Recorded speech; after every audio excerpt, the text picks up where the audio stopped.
In this episode of Threading Thoughts, we touch upon how hiring has changed for employers as well as employees. With the pandemic causing remote hiring to be taken up at a larger scale than in-person hiring, many tools for hiring have actually helped match skills accurately and also help in giving valuable feedback to the applicants. Instead of hiring generically, hiring for a particular skill set and a better match with the applicants ensures a happier employer and a happier employee. For most people, gauging their skill sets and understanding their strengths helps them to also pivot and revisit other opportunities. Abhishek is a young entrepreneur of a fast-growing HR tech SaaS company in the field of talent assessment. In spite of being a bootstrap startup, he could rope in large global enterprise such as Robert Bosch, Infosys, Mindtree, etc. as his customers. He is also a part of Nexus Incubator, Upeka Accelerator, and Microsoft for Startups. Abhishek has expertise in business strategy, especially for enterprises. He has mentored top graduates of the world's renowned universities such as Stanford, Harvard, Carnegie Mellon, Princeton, etc. in the subjects of machine learning, NLP, and software development. He has also been 2 times recipient of the Best Mentor of Infosys' popular Global Internship Program in STEP. Abhishek is also an alumni of NIT Trichy and has been building his business from his university days. Okay, thank you, Abhishek, for joining us today. It was so great for you to come to this podcast. Thank you so much. Thank you, Mridula. Thank you. Thanks, Abhishek. So, Abhishek, how has recruiting by firms changed in the last few months? I mean, is this trend short-term or do you think it's long-term?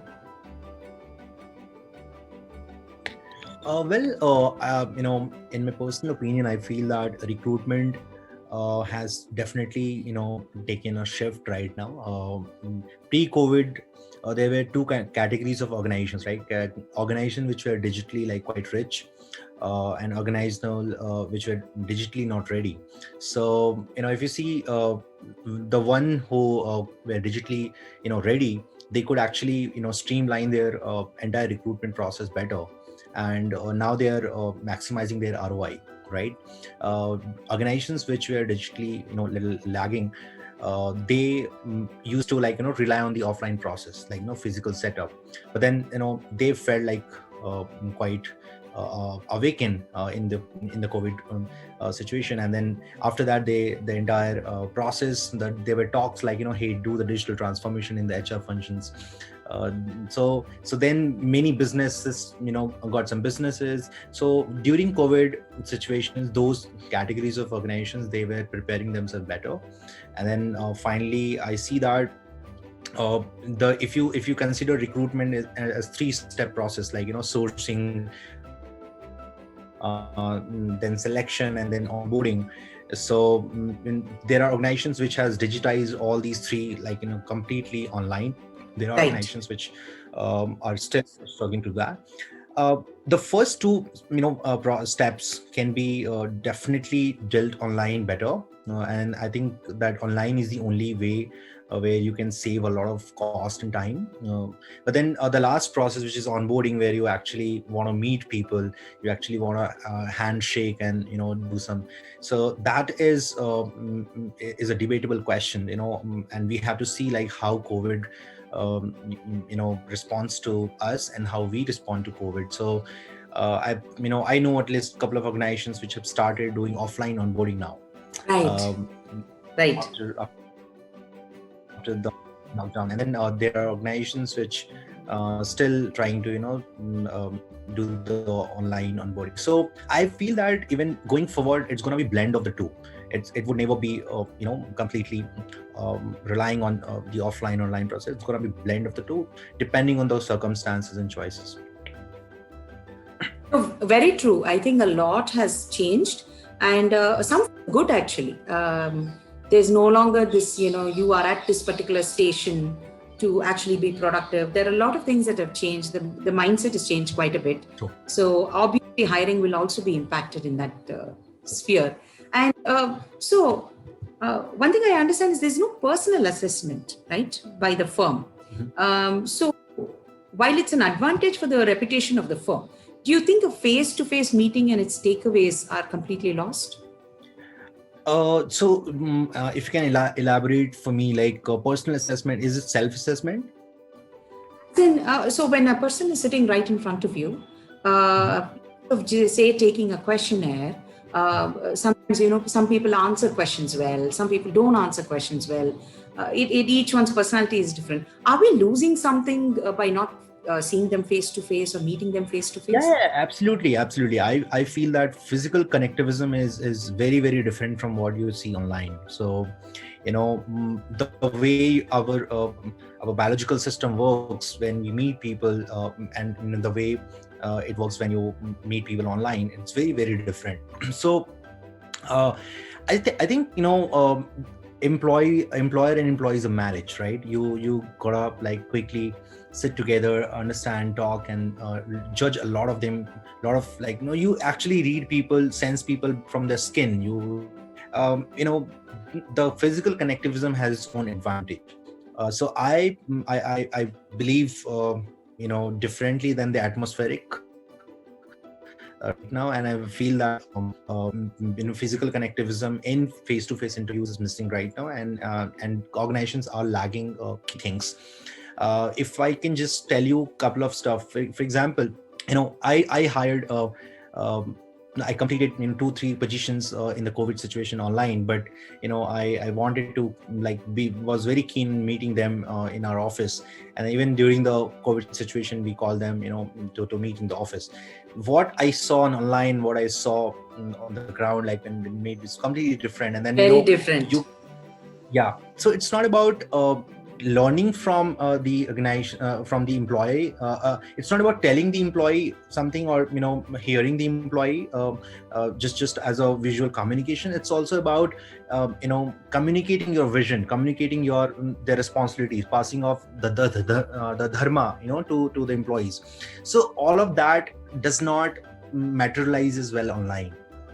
So if in short I will say that if you want to explain the dharma to your employee, you will have to meet them in face to face, and otherwise questions, answers, all those are like negligible. You can certainly deal that online as well, but then the bonding has to be done. And it's not just about a transaction, it's about the bonding, right, when you hire. So bonding is something that we miss in the absence of physical interviews. And I completely agree, because explaining what the organization about, perhaps you can talk on phone, but that spirit, the transfer of that spirit, and making them see the same vision that you are, or understand your passion, is very difficult if you don't actually meet them, even if you're doing an online session. Very different than the vibes you get when you're sitting in front of somebody, right? Has True. there ever been a time when you I think you've mentioned it as well, but more so that you actually spoke to somebody, but when you met them in person, it was a completely different vibe that you felt, right?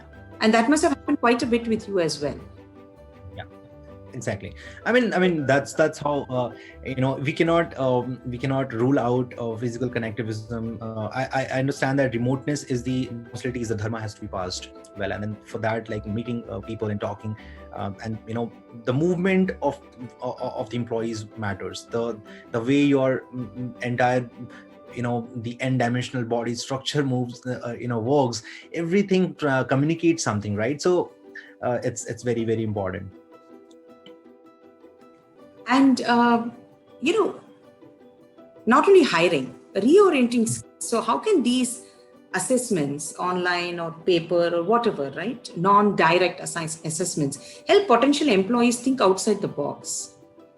For them, there is nobody to interact with, there is nobody to draw from, nobody to sort of drive a conversation. This is completely themselves. So how do you think that it helps them reorient their skills, or reassess what skills they have to think, this is where I can go? True. I mean, this is a very important question, because people, you might have heard terms like skilling, reskilling, upskilling. People do talk about it. What I feel is learning is lifelong. You always learn. new things.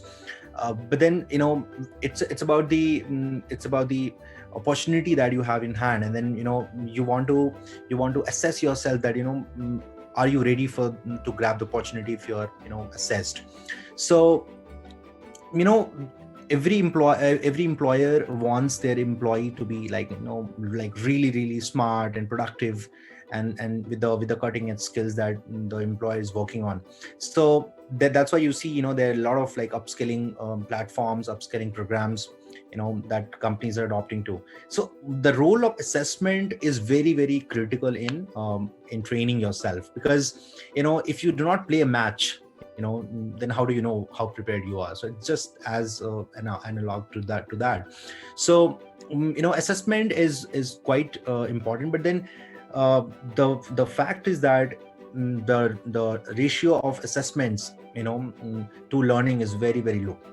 So people do learn, but people don't assess themselves, because that extra the match that you have to play, you always want to be 100% ready to play that match, and then by the time the crowd shortens. So that's why you see all the upskilling platform, the course completion rate is very very low, right? So it has to do with the mindset. I personally feel that it has to do with the mindset. So pre-training, in training, and post-training, these are the three steps of the trainings of a workforce. And in training, so the assessment comes into all of these, like, but then in order to maximize the benefit of assessments, it has to be done with either reward or recognition. You have to attach some reward and recognition, like you play a match and you get man of the match. So that so assessment, even in our company, whenever we talk to our customers who use our platform for L&D purposes, we always recommend that for every assessment you attach a recognition or a reward. If you can't give a reward, give some recognition. See that, hey, this person scores this much, is the best performer in certain skill, right? So now organizations are adopting to it, and assessment is very very critical. Without assessment, you cannot make L&D programs successful. Oh, very truly said. A lot of us actually have a lot of skills that we are completely untapped. And in fact, we don't realize how we can reorient ourselves. I think I'm a classic example of that, right? At that point, I had so many skills that I wasn't sure. And then for a period of time, I've realized what I want to reorient myself to. And that's given me a lot of joy when I work as well. It's not just getting a task completed, but also how happy you are doing that task.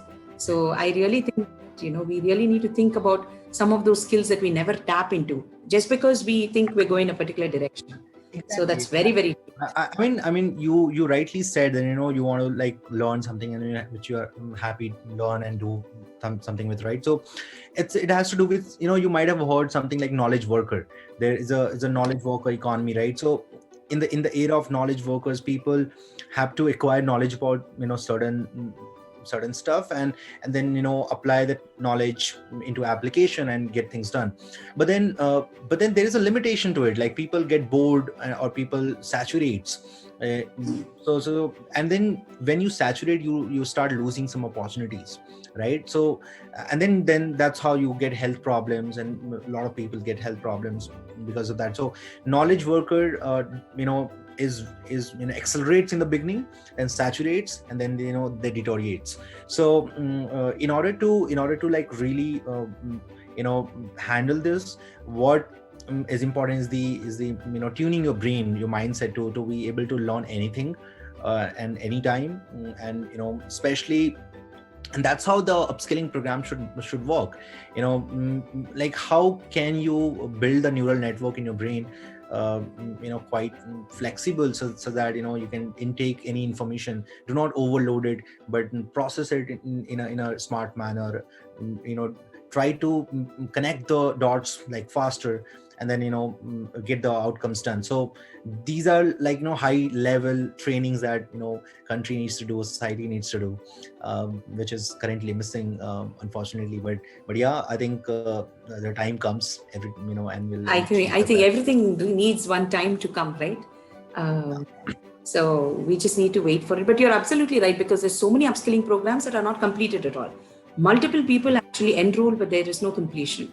What is the practical aspect from the program that a person can take in their day-to-day life is also quite questionable, right? And that's the reason why I think we are a lot confused with upskilling, because it's thrown so much at us. But upskilling need not particularly be getting another certificate. It can just be, rekindling something that we already have. Completely true. And how can we address this lack of immediate response and feedback from employers, which is a major impediment to smooth hiring? All of us have, especially in COVID, there's been so much of churn that a lot of people have applied to new employers. And it's incredibly difficult, disheartening, frustrating when you don't get a feedback on how you've done or an immediate response, right? So, how do you think that going forward, employers can tackle this at the immediate stage of hiring, or even, initial assessment? How do you think that can help? I get your point. Like, how do we tackle the lag in the response from the employers or feedback for the candidates, right? So, look, I believe that feedback is a risky task, right? It's a human nature. It's that nobody wants to give a feedback unless he's like super confident. So it's an inbuilt inherent nature in humans. That's why the natural delay is. But then we cannot keep it delaying, because you lose your reputation, and you like sort of lose the pace at which you can acquire talent. So I feel that if there is anything that can be done technologically here, would be helpful.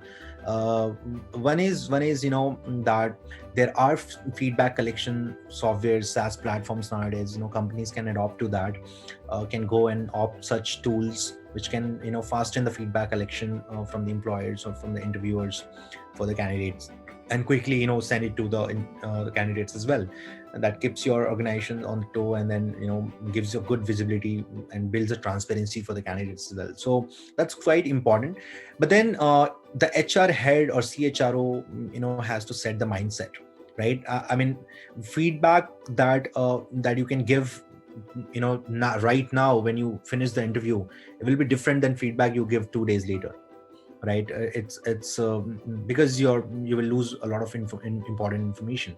So I feel that there are two ways in which we can address this. One is that all the interview panels needs to set specific process into interviews, like what they are asking and why are they asking, because sometimes interview panel is not expert than candidates.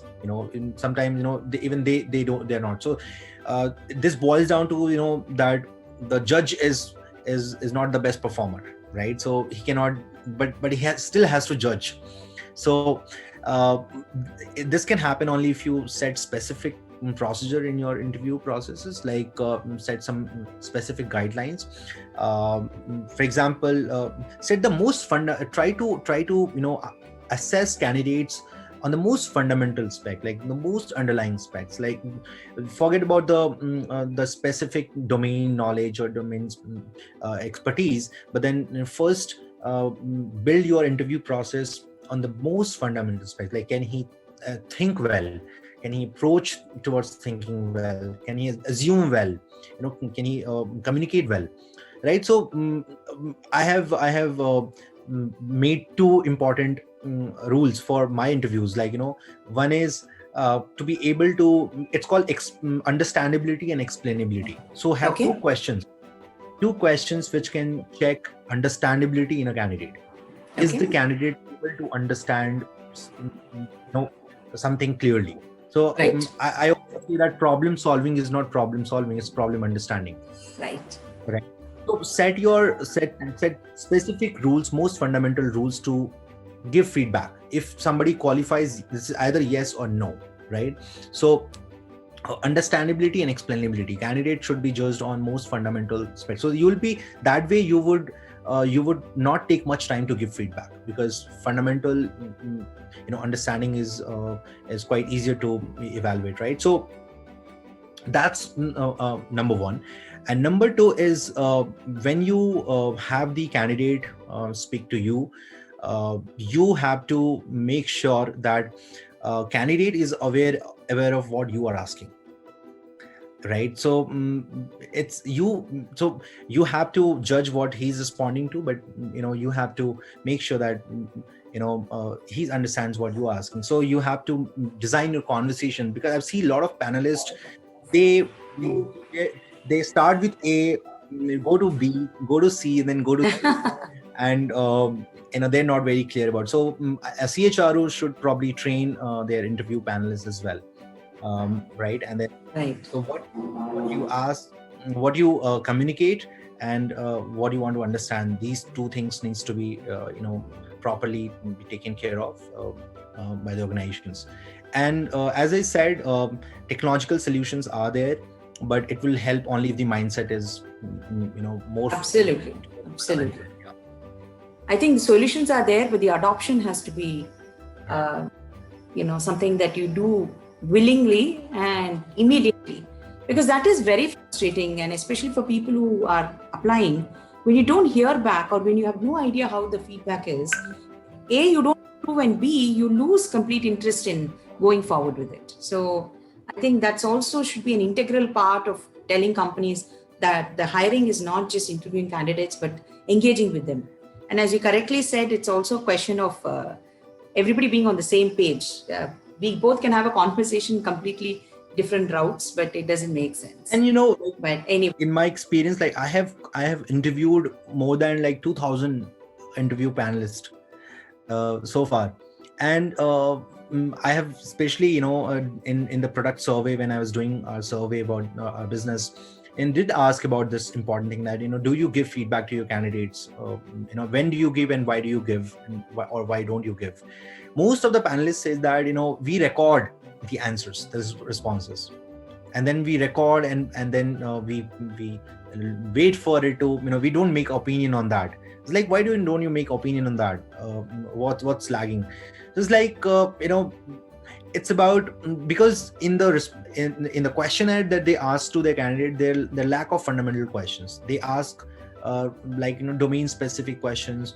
So domain specific, if you ask like, hey, what is object oriented programming, then somebody might give you a response and say, okay, theek hai, this is a good response, but what do I give as a feedback, right? You can give them style of answering, that will not be very valuable. But then you have to set, right, what is that most fundamental question that if I hear that response from the candidate, I can say, yes, he is good, right? So, and then you will feel equally confident enough to give feedback. So most of the time I've seen it's a lack of fundamental questions in the interview.